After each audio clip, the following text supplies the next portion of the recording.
I used to think silence was harmless, that if I stayed quiet long enough, the truth would somehow speak for me. I was wrong.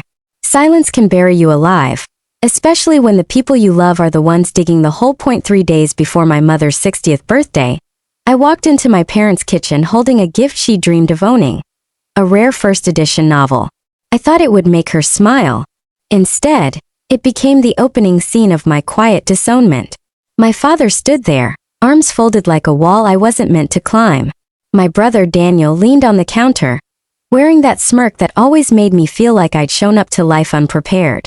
My mother avoided my eyes, fingers twisting around a teacup. "We need to talk about Saturday," my father began. His voice was formal, almost rehearsed. "Mom's party?" I asked. "I'll be there at 7. Daniel's laugh was sharp. "That's the thing, Maya. We think, maybe it's better if you don't come." First I thought I misheard him. Then my father sighed, like he'd been preparing for this moment. "You have to understand, sweetheart. These gatherings are about appearances. People compare and talk. It's just appearances," I finished for him. Daniel didn't even flinch. "You're 30, Maya. You live alone in a rented apartment. You work online doing whatever it is you do. You drive a 10-year-old car. You don't exactly fit the picture we're trying to present." For a moment I thought he was joking, but my mother's silence said everything. "So," I said quietly, "I'm an embarrassment." "Don't make this dramatic," Daniel snapped. "You just don't belong in that world. It's not personal." I looked at my mother. "Is this what you want?" She finally met my eyes. "Maya, I love you. But Daniel's right. Mrs. Caldwell's daughter just became a partner at her firm. The Johnson boy's a surgeon. What do I say when people ask about you?" "You could say I'm an entrepreneur." Daniel laughed. "An entrepreneur? You've been figuring yourself out for 8 years." I smiled, but it wasn't the kind that reached my eyes. "Right." I placed the wrapped book on the counter. "Then I guess I'll save this for another time." I walked out, holding my composure until I reached my car. What they didn't know, what they'd never cared to ask, was what those 8 years had really been. That IT started in a cramped apartment with one borrowed laptop and a dream so fragile I didn't dare speak it aloud. I'd met a brilliant coder, Adrian, at a tech meetup. Together, we built a data platform that made analytics accessible to small businesses. We had no money, no backing, just sleepless nights, instant noodles, and a shared belief that we could make something real. 2 years in, we had 50 clients. By year 5, we were in 3 countries.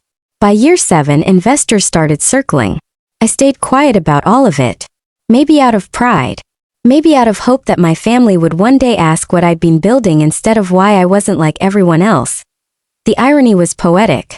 Because the day before my mother's grand party, the one I wasn't fit to attend, I signed a deal selling my company for $340 million. My share alone was $180 million after taxes. The signing took place in a glass conference room overlooking the city skyline. When the CEO of the acquiring firm, Margaret Reeves, shook my hand, she said, "You built something remarkable, Maya. You should be proud." "I am," I told her. She smiled. "The press release goes out at 6. Big coverage planned. Congratulations." 6 o'clock. Right in the middle of my mother's party. "Perfect timing," I murmured. Margaret raised an eyebrow. "Celebrating tonight?"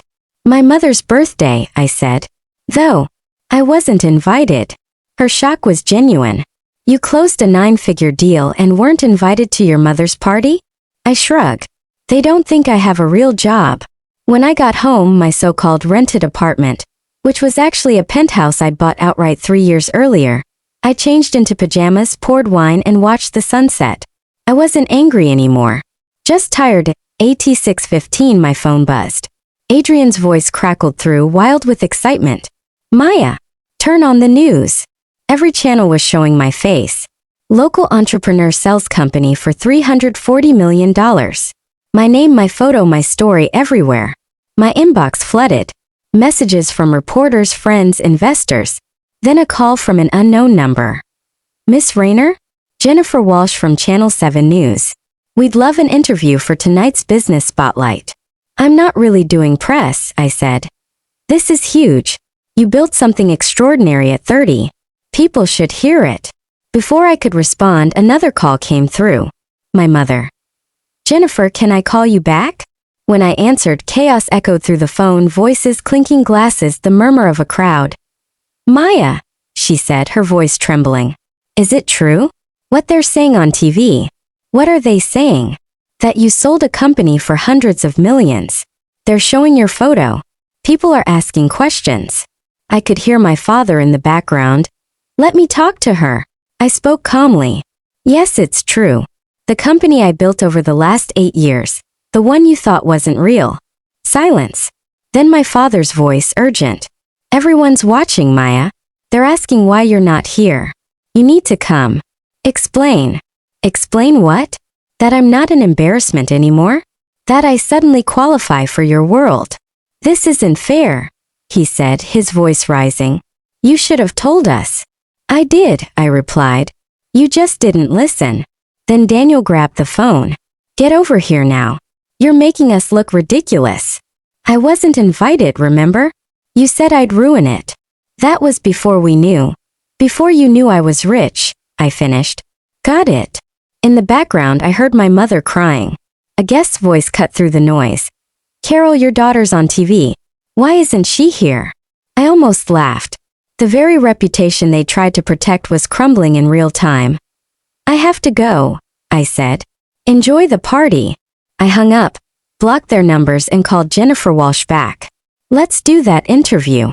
By 9 p.m., I was in a studio under bright lights, talking about resilience, failure, and the loneliness of chasing a dream no one believes in.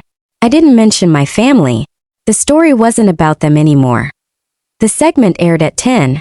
Overnight, my inbox overflowed with congratulations. From colleagues, mentors, strangers. And yes, from relatives who hadn't spoken to me in years. I ignored them all. Except one, my old college roommate, Lila. She texted. Finally, the world sees what I always saw. Bet your family's losing their minds.